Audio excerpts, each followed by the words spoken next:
একটা ব্যক্তিকে দুজক থেকে উঠানো হবে, তাকে দুজক থেকে উঠানোর কারণ জিজ্ঞাসা করা হবে, আমাকে কেন দুজক থেকে উঠানো হলো, কারণটা কি? আমি তো দুজকি, আমার আমল বলে আমি দুজকি, কেন উঠানো হলো? তখন সে বলবে যে আমাকে কি কোন নবী সুপারিশ করেছে? আমাকে দুজক থেকে উঠানোর জন্য নবীকে সুপারিশ করেছে? ফেরেশতারা বলবে না, নবী করে নাই। কে করেছে?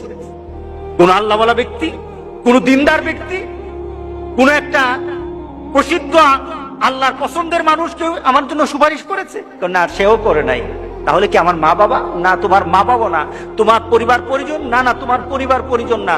তোমার খুব নিকুটের মানুষ? না, না, তোমার নিকুটের মানুষ না।